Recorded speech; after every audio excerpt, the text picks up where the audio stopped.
Ya, Assalamualaikum warahmatullahi taala wabarakatuh.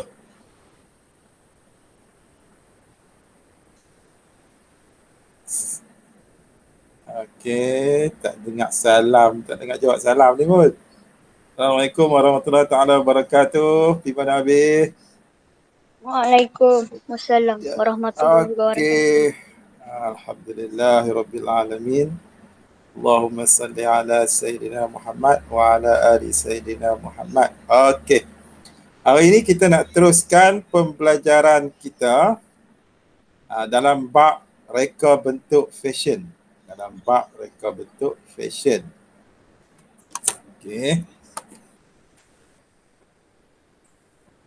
Kita dah belajar hari itu berkaitan dengan fashion. Cikgu dah terangkan kepada kamu bagaimana reka bentuk fashion yang terbaru ataupun yang viral dalam YouTube, TikTok dan sebagainya, Instagram ke, Facebook ke, yang diviralkan.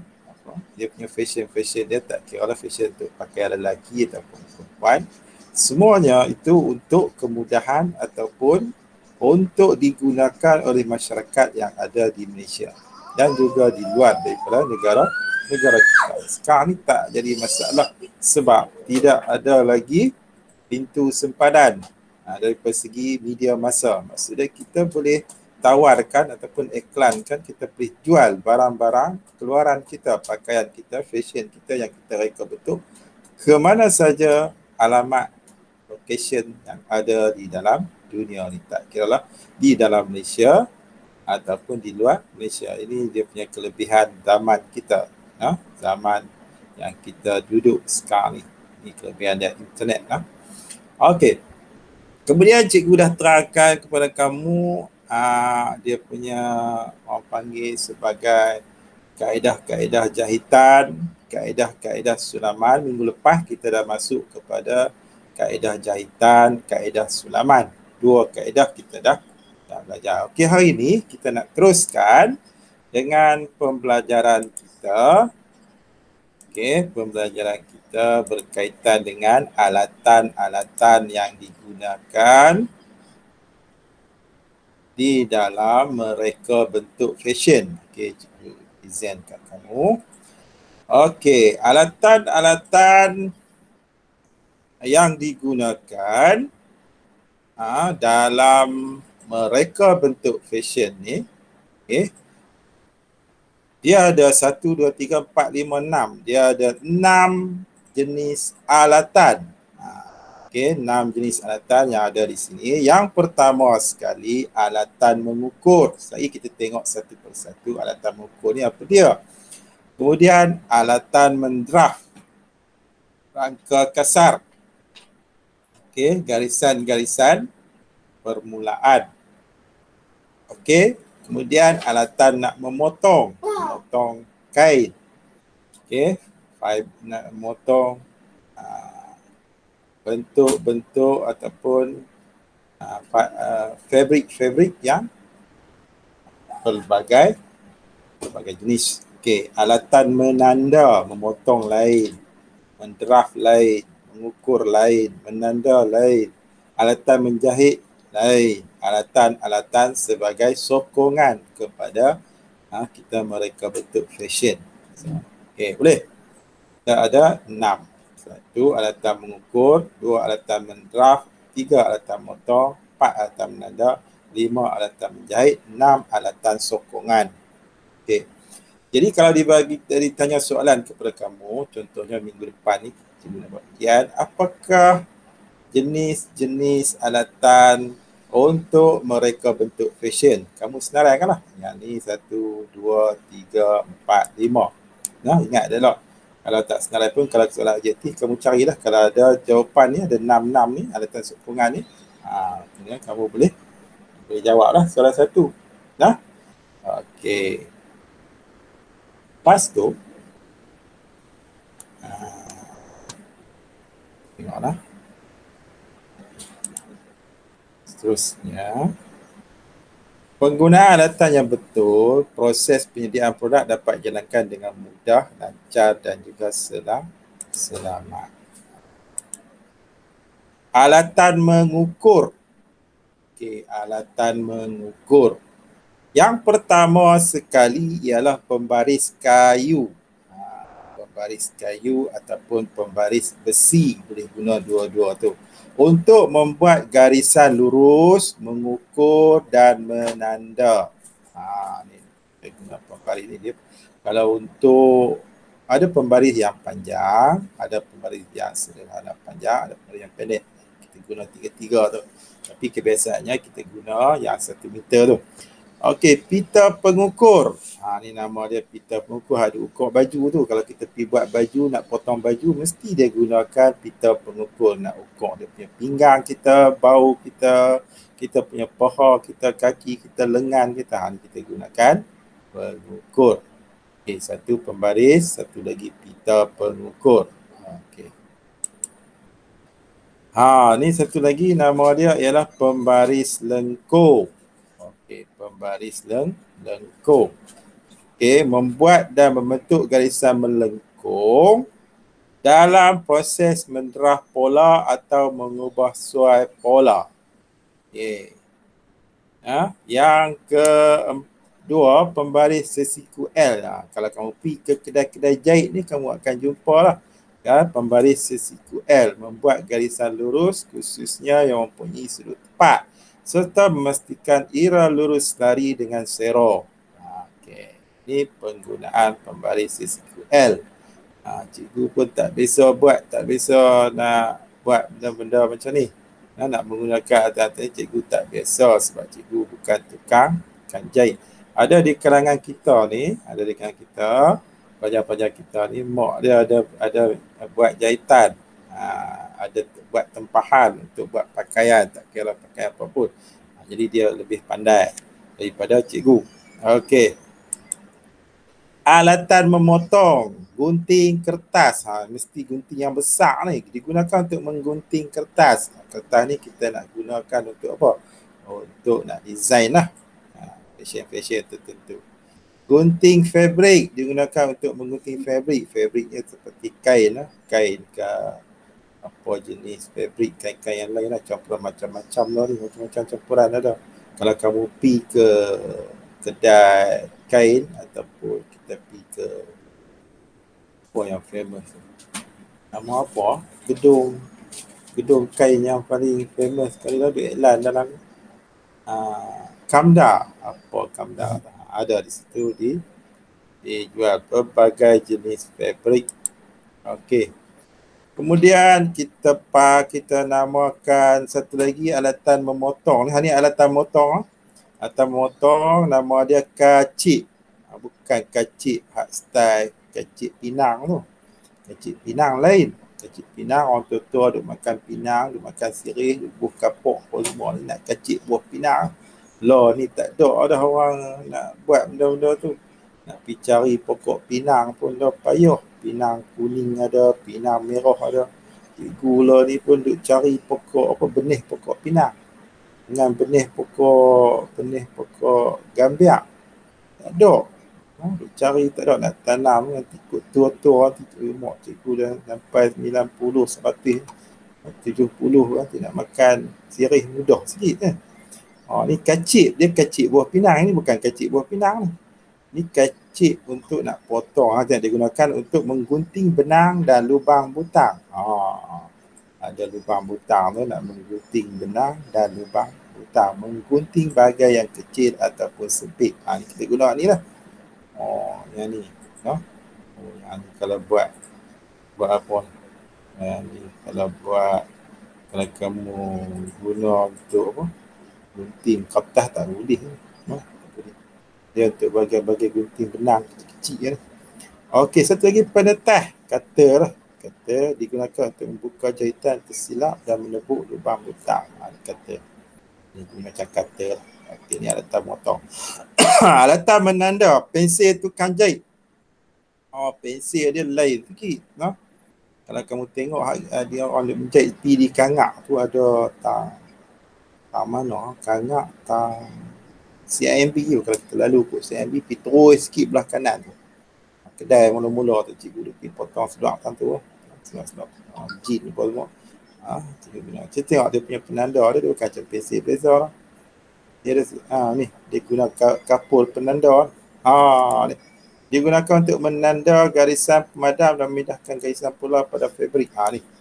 Kapur penanda macam-macam warna dah. Di sini dia pun selalu guna ni lah. Alatan menanda.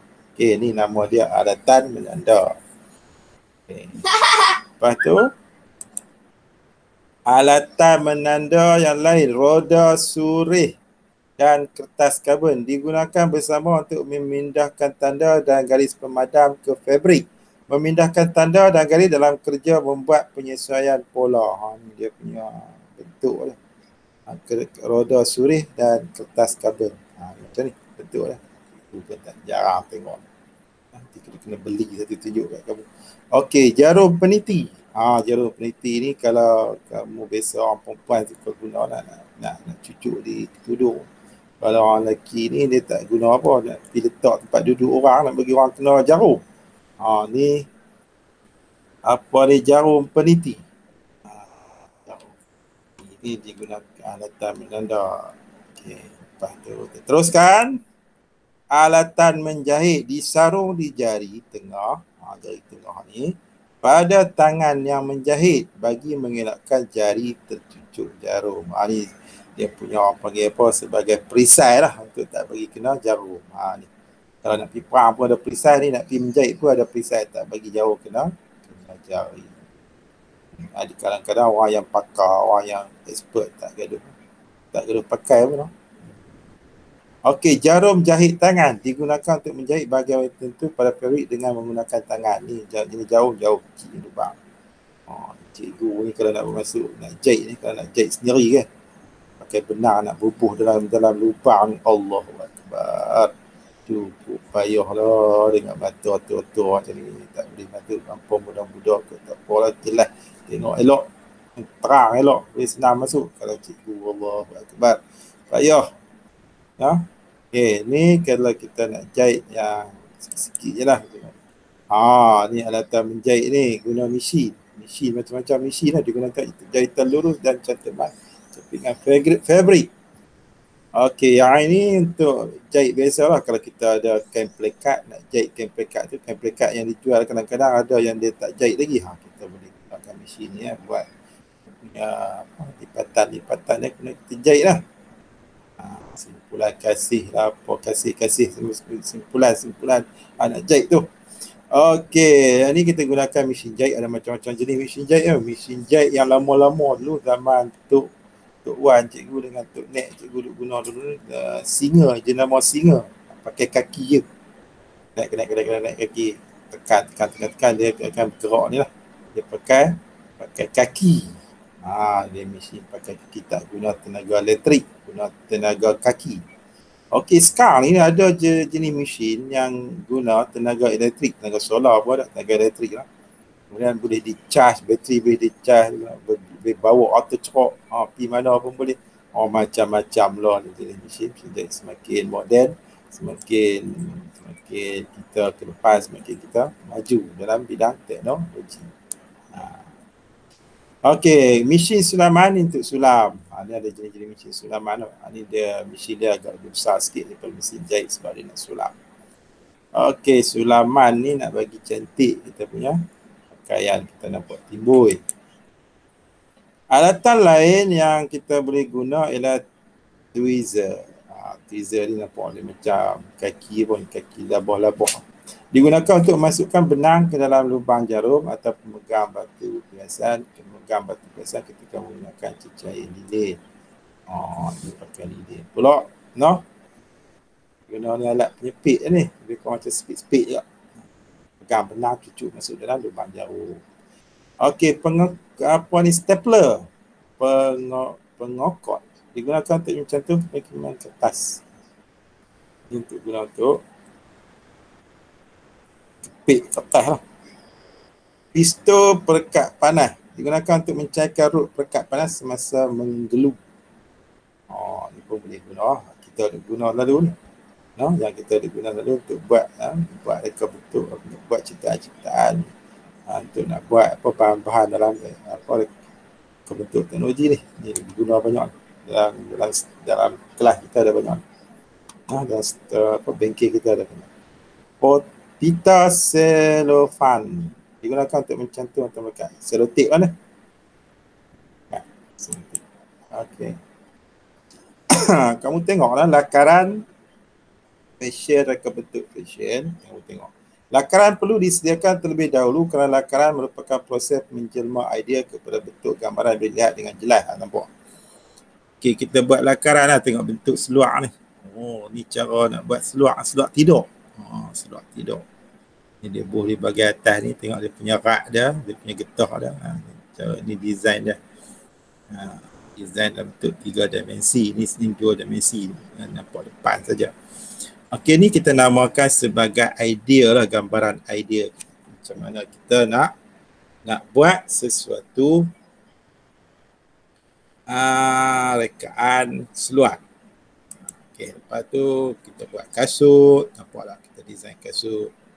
Pandangan depan ni ada 3D. Kita nak jahit kasut kita design sendiri. Kalau ada di antara kamu yang pandai buat kasut, cikgu boleh tempah kat kamu lah buat kasut sendiri. Ni satu kerjaya juga ni. Siapa yang boleh buat kasut sendiri, dia boleh buka butik sendiri untuk reka bentuk kasut. Ni kasut yang dijahit dengan menggunakan tangan. Begitu juga nak buat topi, design topi. Macam-macam kita boleh buat. Design bag. Okey, ni lakaran-lakaran dia, design bag. Okey. Analisis elemen dalam bentuk reka bentuk. Elemen reka bentuk fashion, garisan, bentuk, warna dan juga tekstur. Okey, elemen-elemen yang ada dalam reka bentuk fashion ni ada 4. Satu, nama dia garisan. Yang kedua, nama dia bentuk. Yang ketiga, warna. Yang keempat, tekstur permukaan dia. Reka bentuk fashion yang baik dapat menyerlah estetika, menarik dan selesa sesuai untuk pengguna. Cikgu kalau pergi potong seluar ataupun baju, yang pertama sekali cikgu tengok orang yang jahit tu, orang yang nak jahit pakai cikgu tu, yang pertama sekali dah lama dah, orang lama, misalnya agak umur lah. Lepas tu dia ukur semua cukup selesa. Bila kita pakai tu rasa selesa sangat. Yang ni cukup kita pakai tu kita rasa selesa. Ada setengah tukang jahit tu dia kurang berpengalaman. Dia bila kita pakai tu dia rasa macam ketat-ketat sikit, tak apa selesa. Jadi yang tu kita kena ada penambahbaikan, dia kena buat satu anjakan paradigma supaya orang yang upah dia menjahit tu dapat mai pula kat dia kan. Okey. Lepas tu yang kedua, dia punya jahitan dia cantik, dia punya jahitan dia agak jahitan dia agak menarik, dan jahitan dia nampak macam tak kasar. Okey, yang ketiga dia punya design dia sungguh menarik. Okey. Yang tu kalau ada yang tu, insya-Allah orang akan datang jahit kali yang kedua, ketiga dan seterusnya. Okey. Elemen satu, bentuk. Kamu tengok bentuk struktur luar bentuk badan ataupun dikenali sebagai silhouette. Bahasa orang putih dia. Bentuk segi empat ataupun tubular. Okey, segi empat. Dia punya design dia, asal bentuk segi empat. Dia ada potong sikit, potong kiri kanan. Asal segi empat. Kemudian dia punya bentuk dia. Bentuk jam pasir ataupun hourglass ni, dia punya struktur ni, bentuk dia. Ni bentuk-bentuk 3 segi terbalik, ni bentuk 3 segi. Nampak dia punya bentuk-bentuk. Okey, jadi yang kita dapat di sini ada 4, bentuk segi 4, bentuk jam pasir, bentuk 3 segi terbalik, okey, bentuk 3 segi. Ni di antara bentuk-bentuk dah. Elemen yang pertama bentuk segi 4, tabular, bentuk jam pasir, ni bentuk. Tu bentuk-bentuk tu dia menjadikan fashion kita nampak cantik, sesuai dipakai dan juga nampak menarik. Okey, bentuk 3 segi terbalik, ni contoh-contoh dia. Kita tengok bentuk 3 segi triangle, ni contoh-contoh dia, baju-baju yang dihasilkan daripada fabric dia. Okey, lepas tu elemen kedua, nama dia garisan. Garisan menghasilkan kesan visual dan mesej yang berbeza-beza melalui pakaian dan aksesori yang dipakai. Garisan terbagi kepada 2, Garisan lurus dan garisan lengkung. Garisan lurus ialah garisan menegak, melentang, menyerong dan zigzag. Garisan lurus melambangkan kekuatan, ketegasan tenaga, kuasa, keterbukaan dan efisien. Garisan melengkung atau bulat melambangkan ketenangan, kelembutan, flexibility dan right term. Dia punya retak garisan melengkung, bulatan penuh atau separuh. Dia punya garisan-garisan yang ada dalam jahitan tu, dia boleh jahitan tu, dia punya pakaian kita melambangkan kita punya estetika pakaian kita. Warna memberi berbagai fungsi dan memberi kesan yang berbeza dalam bentuk fashion. Macam kalau warna orang tua-tua ni dia lebih kurang macam kelabu-kelabu, warna-warna tua, hitam, kelabu, putih, merah tua. Kan? Kalau orang muda ni suka pakai baju merah ang, biru striking, hijau striking. Warna-warna yang dia mempengaruhi saiz dan bentuk badan serta perasaan seseorang. Cikgu suka pakai warna biru. Kalau warna biru memang kita nampak kalau warna biru ni dia nampak tenang. Okey, elemen keempat, tekstur. Tekstur rupa permukaan suatu benda terasa fabrik atau bahan. Kalau seluar yang kita pakai tu fabrik dia guli, dia akan rasa macam kasar kan. Kalau kain cotton dia nampak lebih selesa, lebih ringan. Okey, dia bergantung kepada jenis gentian, benang dan cara pembuatan dia. Tekstur lembut, tengok bentuk tudung ni. Baju-baju tekstur lembut, ada suka yang pakai lembut, ada suka yang pakai keras, ada suka yang pakai macam-macam style. Tekstur berkilat pada kasut, nampak dia berkilat. Tekstur kasak pada skirt, tekstur tegak pada topi. Ini jenis tekstur lah. Kita boleh pilih. Okey. Ini jenis-jenis bahan yang digunakan dalam reka bentuk pakaian fashion kita. Fabric ialah benang tekstil sama ada ditenun, dikait, dianyam, dijalin dan boleh juga dibuat tanpa tenun. Digunakan untuk menghasilkan pakaian dan aksesori. Jenis fabric yang biasa digunakan seperti kapas, denim, dress, satin dan lycra. Ini jenis-jenis kain orang perempuan pandai. Satin ni nampak lembut. Okey, benang digunakan untuk mencantumkan atau melekatkan dua atau lebih artikel sama ada dengan tangan atau mesin.